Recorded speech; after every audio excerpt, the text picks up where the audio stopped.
visite doctorant, c'est des échanges. C'est toujours très agréable de découvrir l'éventail qui est très large, les travaux qui sont menés. Bonjour à toutes et à tous, donc moi c'est Robin Caron. Aujourd'hui je vais vous présenter une étude que j'ai pu mener cette année et puis par la suite... Ah. C'est bon, revenu. Ça a l'air revenu. Il y a un peu contact dans le câble, je trouve aussi.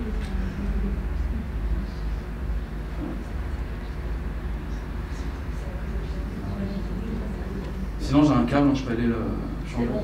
C'est bon, ça marche. C'est bon, ok. Donc voilà, aujourd'hui je vais vous présenter une étude que j'ai menée cette année et puis j'en profiterai à la fin pour vous parler un peu de mon sujet de thèse. Mais avant de vous parler de l'étude véritablement, ce que j'aimerais faire, c'est faire une petite expérience de pensée avec vous. Ce que je vais vous demander, c'est simplement de vous imaginer sur un pont. Okay, à votre droite, il y a un train qui arrive à pleine vitesse et ce train, vous savez, qui va venir écraser 5 ouvriers qui travaillent sur la voie. Je vous propose une solution pour sauver ces 5 personnes, ces 5 ouvriers. Et cette solution, qu'est-ce que c'est? C'est simplement de pousser un homme corpulent sur les rails pour qu'il tombe, qu'il arrête le train et qu'il sauve les 5 ouvriers. Maintenant, la question que j'aimerais vous poser, c'est est-ce que vous pousseriez l'homme corpulent? Bon, évidemment, je ne vais pas vraiment vous poser cette question puisque on est trop nombreux ici. Mais en tout cas, ce que je viens de vous présenter ici, c'est le dilemme du pont. C'est ce qu'on appelle un dilemme hypothétique ou encore un dilemme sacrificiel. Et il faut savoir que depuis une 50aine d'années, en psychologie morale, on utilise les dilemmes sacrificiels pour sonder la morale humaine. Plus précisément, on utilise le paradigme du dilemme. Alors en fait, le paradigme du dilemme, qu'est-ce que c'est? C'est une situation dans laquelle on va mettre les participants, on va leur présenter des scénarios, des petits dilemmes moraux comme ceux que je viens de vous présenter, et puis ils vont devoir résoudre ces dilemmes moraux.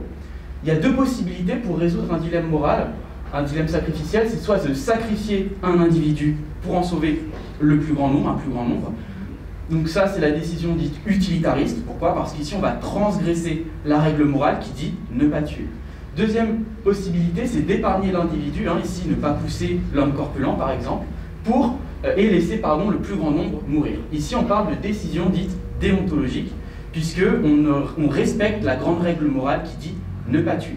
Et ce qu'il faut savoir, c'est que, comme je vous l'ai dit, depuis 50 ans, on utilise ce paradigme pour sonder la morale humaine, c'est-à-dire qu'il y a des grandes théories, des grands modèles de la morale qui ont été construits à partir de ces dilemmes-là. Mais je dois vous avouer quelque chose, il se trouve qu'aujourd'hui, le paradigme du dilemme, il est en crise. En réalité, il y a une vraie critique qui a vu le jour dans les années 2010-2014, parce qu'il y a un vrai manque de réalisme dans les dilemmes. En fait, ce qui se passe, c'est que les scénarios présentés dans les dilemmes moraux ne reflètent pas vraiment des situations réelles. On a pu le voir par exemple avec le dilemme du pont, ça ne reflète pas vraiment une situation réelle. Ce qui se passe, c'est que les dilemmes moraux, ils sont trop irréalistes en réalité pour expliquer la morale humaine. Ça veut dire que la morale qui est engagée lorsqu'on résout un dilemme hypothétique et la morale qui est engagée lorsqu'on est face à une vraie situation morale, eh bien, il se peut que ce ne soit pas la même. En tout cas, c'est ce que des chercheurs et des chercheuses pensent, et d'où cette critique du réalisme. Qu'est-ce que ça veut dire? Eh bien, ça veut dire que les résultats trouvés grâce à ces dilemmes hypothétiques pourraient souffrir du manque de réalisme, c'est-à-dire qu'il y aurait un biais dans ces résultats-là, parce que le réalisme n'a pas été pris en compte. En tout cas, la critique du réalisme n'a pas été prise en compte. Pour répondre à cette critique, j'ai donc mis en place une expérience. Et pourquoi j'ai mis en place cette expérience? Tout simplement parce que personne n'a essayé de savoir si le réalisme des dilemmes était une source de variation des réponses morales. Qu'est-ce que ça veut dire? Eh bien, on va se poser cette question, on va se demander si, face à un dilemme réaliste et face à un dilemme irréaliste, est-ce que les individus vont se comporter de la même façon? Autrement dit, est-ce que face à un dilemme réaliste ou irréaliste, les individus vont prendre les mêmes décisions morales? Pour répondre à ce problème, une hypothèse simple, on pense que les dilemmes perçus comme réalistes vont entraîner des réponses morales différentes en comparaison à des dilemmes perçus comme irréalistes. L'idée, c'est que face à un dilemme réaliste, vous n'allez pas vous comporter de la même façon que face à un dilemme réaliste. C'est aussi simple que ça. Et donc, pour répondre à cette hypothèse, on a mis en place un dispositif extrêmement simple. Ce qu'on a fait, c'est qu'on a créé un dilemme en une version contextualisée et en une version non contextualisée. Je vais m'expliquer. Il se trouve que la version contextualisée, elle a été contextualisée dans la période Covid-19 et elle est inspirée d'un vrai, ou en tout cas de vrais dilemmes moraux. Hein. Vous savez, ces dilemmes moraux que le personnel soignant a dû résoudre pendant la crise Covid-19. Et donc la version non contextualisée, elle, donc là c'est normalement, oui c'est ça, la version non contextualisée, elle, n'a pas été contextualisée en période Covid-19. Donc comment ça se traduit? Eh bien en fait, dans la version contextualisée, on demandait aux participants s'ils acceptaient de sacrifier un individu gravement atteint du Covid-19 pour en sauver 5 autres.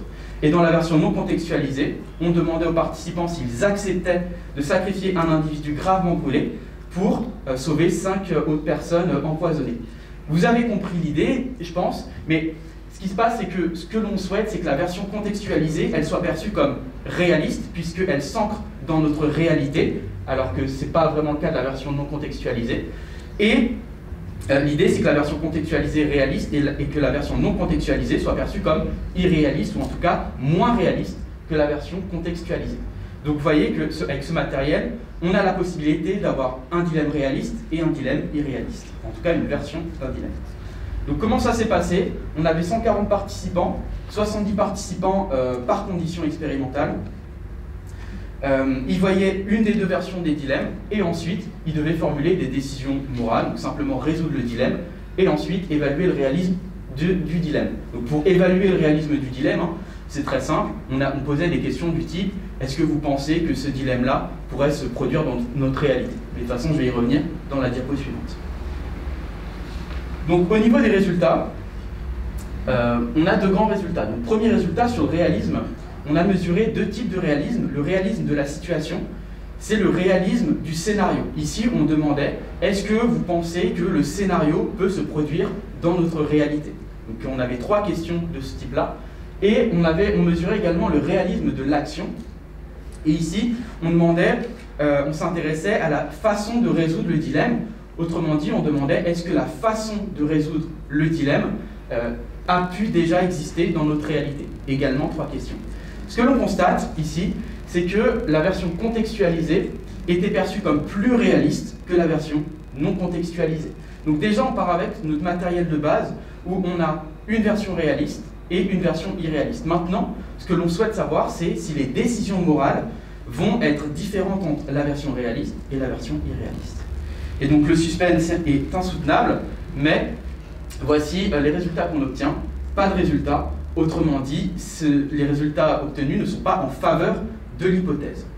Je vais préciser, on avait 2 types de mesures des décisions morales. Le choix, on demandait: est-ce que vous acceptez de sacrifier un individu pour en sauver 5? Et le jugement, on demandait: est-ce que vous trouvez que c'est acceptable de sacrifier un individu pour en sauver 5? Et donc sur les 2 types de décisions morales, les décisions morales étaient les mêmes dans la version contextualisée et dans la version non contextualisée. Autrement dit, dans un dilemme réaliste, les individus prenaient les mêmes décisions morales que dans un dilemme irréaliste. Qu'est-ce que ça nous dit? Eh bien, en réalité, ça nous dit que la critique du réalisme des dilemmes, aujourd'hui, eh bien, c'est pas forcément une critique légitime. Comme je vous l'ai dit, depuis 2010, et notamment depuis un article de Baumann et collaborateurs en 2014, cette critique, elle est vraiment mise sur le devant de la scène, et on n'arrête pas vraiment de critiquer le réalisme des dilemmes. Néanmoins, personne, comme je vous l'ai dit, n'a essayé de savoir si cette critique, elle était légitime et s'il fallait vraiment s'en saisir. Eh bien, au vu de nos résultats, ce qu'on voit, c'est qu'il n'y a aucun effet sur les décisions morales. Néanmoins, ça ne veut pas dire qu'il faut abandonner les recherches sur, en tout cas sur le diagnostic sur les dilemmes moraux. Il faut continuer à interroger les dilemmes hypothétiques, et ça va être le travail de ma thèse. L'idée de cette thèse, c'est d'aller diagnostiquer les dilemmes moraux, les dilemmes hypothétiques, pour savoir si aujourd'hui, c'est encore un outil performant pour étudier la morale humaine, mais en fait, c'est vraiment pour... Est-ce que c'est un outil performant pour étudier la morale humaine qu'on prend dans la vie de tous les jours, okay? C'est surtout ça l'idée. Évidemment, je me suis intéressé au réalisme, mais ces fameux dilemmes hypothétiques ont d'autres points faibles, hein. On peut appeler ça des points faibles, mais en tout cas, il se peut qu'il y ait d'autres facteurs qui viennent perturber les réponses morales, et donc il faut continuer à chercher et à diagnostiquer ces dilemmes. Et pour les 2 ans qui me restent dans ma thèse, c'est ce à quoi je vais m'atteler. Également, il ne faut pas hésiter, en tout cas si ces dilemmes se révèlent performants après les travaux de thèse, il ne faudra pas quand même hésiter à mettre en place des alternatives pour étudier la morale humaine. Et si jamais vous avez des interrogations sur ces fameuses alternatives, je pourrais vous en parler si vous avez des questions. Voilà, je vous remercie de m'avoir écouté, j'espère que j'étais clair. Et